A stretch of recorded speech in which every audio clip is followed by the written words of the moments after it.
My bathroom's a mess, and even though you can't see everything that is laying in front of me, I'm trying to clean it up anyway. That's silly, but it's true. I'm channeling being back in Italy. Okay, hi, I'm Taylor. I have decided I'm going to stop being my own worst enemy, my biggest hater, and I'm going to stop holding myself back because I have always wanted to film content and I think that I can do it, but I always talk myself out of it where I let just no, it's me. It's me. Nobody has ever told me I can't do it. It's literally always me talking myself out of it. So today I am challenging myself to stop being my own biggest hater and just do it. Just record things and post. And right now I'm doing my skincare routine. This first product is the Oat Cleansing Balm from the Inkey List. I don't like it. It gets the job done. It's not a bad product, but it just is not my favorite. But I'm not actually making this video to talk to you guys about products at all. I actually really just want to talk about how I am really trying to be committed to no longer being my own biggest hater and instead be my own biggest cheerleader. I went on a trip to Italy recently and it was amazing. It was everything I thought it was going to be and more. Because it's a trip that I've wanted to do since I was literally 9 years old. I read this book as a kid called The Thief Lord. I actually can't really remember much of what the book was about at this point because I'm 33. I read that book when I was 9. I've never reread it. I know the setting was in Venice, Italy. I know I was so captivated with it as a child, and it has been like my number one bucket list travel destination that I've always wanted to go to ever since. And this year I finally did it. My husband and I went on a trip together just last month.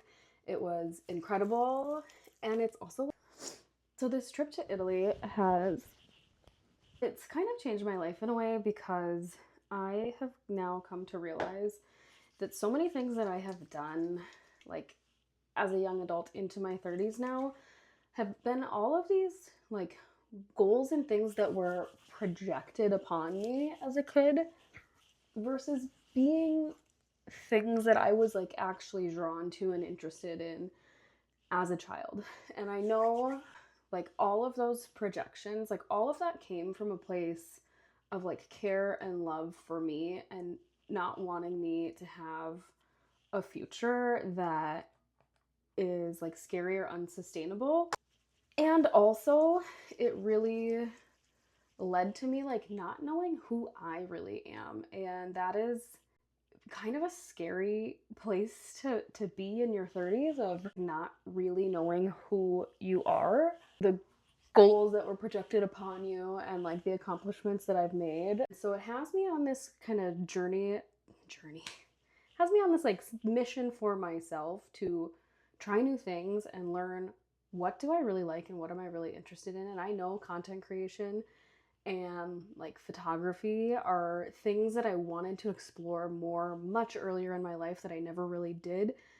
And so there's no time like right now to just do it and stop talking myself out of it and stop being my biggest hater and just do it.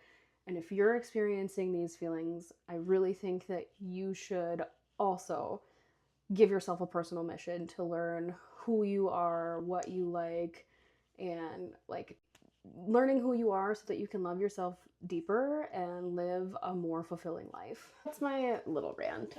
I'm on a journey or a mission of self-discovery and I am challenging myself to share it here, and if you want to follow along, I would love to have you. If you are on your own personal mission, tell me about it. I want to hear what you are learning or how you are learning to love yourself. Thanks.